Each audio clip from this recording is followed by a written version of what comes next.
Hi guys and gals, we're back on the 300E again. I've got my old rags on.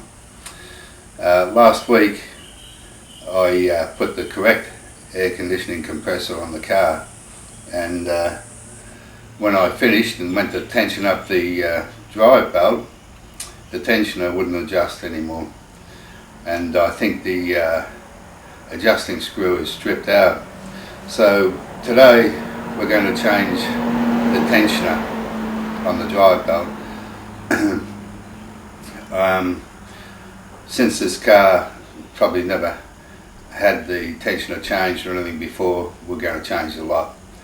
And today I'll show you how to pull the radiator out and everything, do the full bit. Okay, so on with the show.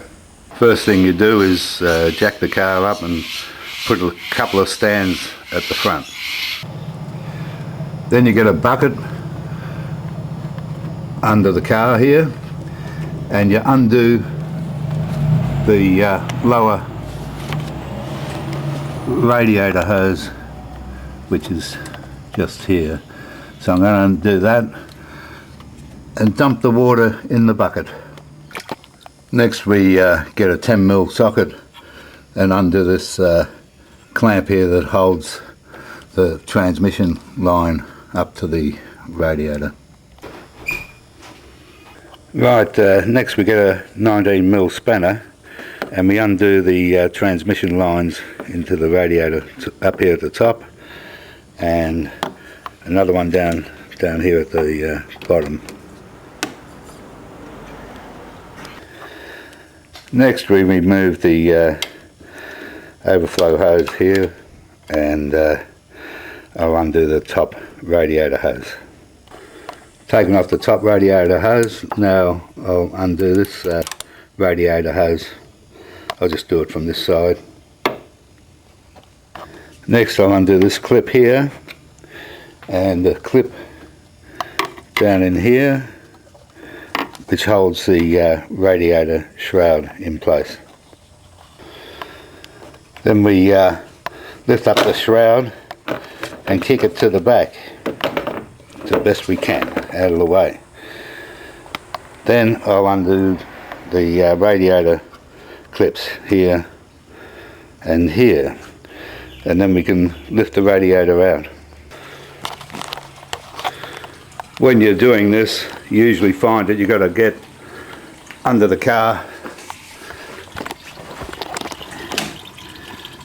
and push the lower shroud out of the way, so it gives you a clear run to pull the radiator up. Right, once the radiator's out, you can just lift the shroud out. At this stage I recommend that you either memorize, or better still draw a little diagram of how the belt is running. Next we get a 5mm Allen key and undo the Allen head bolts around the cooling fan. Right, I've loosened the 19mm nut in the centre of the tensioner down here, and now I'm going to take the drive belt off. Now I've got a 13mm socket.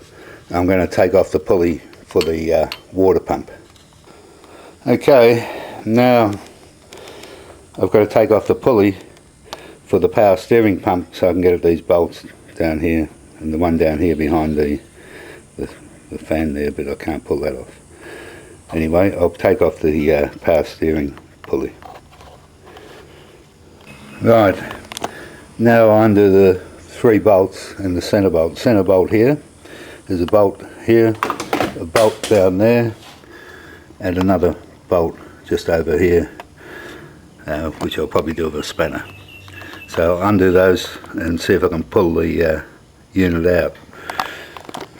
Well, as usual, there's always a bloody problem.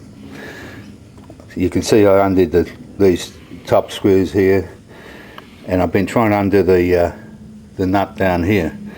Really, you need to get this the clutch for your fan off, but you need special tools to do it. And that nut down there refuses to budge. And while I think of it, the bottom bolt down here has a nut at the back down there. In the effort, I've taken off the sensor for the timing, and I've pulled off the tube for the water pump here, and just to make life easier to get at it, but even so it still won't budge.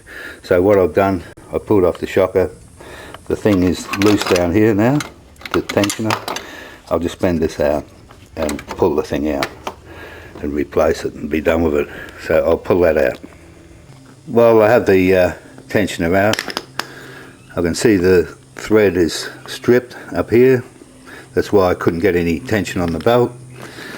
The little shocker is nearly, I mean, it's a little bit worn out. So anyway, I've got all new stuff, new tensioner, new shocker, and the new tensioner there, the adjuster and the shocker. Okay, I shall mount them together and put it back on the car. When I took the crankshaft sensor off in my effort to undo the bolt back there, see, its wires have been rubbing against the frame. So what I'll do is I'll put it in a different position and put a bit of tape over it. The car was running alright, so I assume it was working okay. As you can see, the tensioner's back in now. I just hope it all tightens up properly this time. Anyway, I'll carry on, I'll put the pulleys back on, and then I'll test the belt. I must say it was a fight to put the belt on with the new tensioner. Even though it was let right off, it still had plenty of tension. Anyway, the belt's on the car, put the fan back on. So now I'll just got to put the radiator in and out, and I'll take it for a test drive.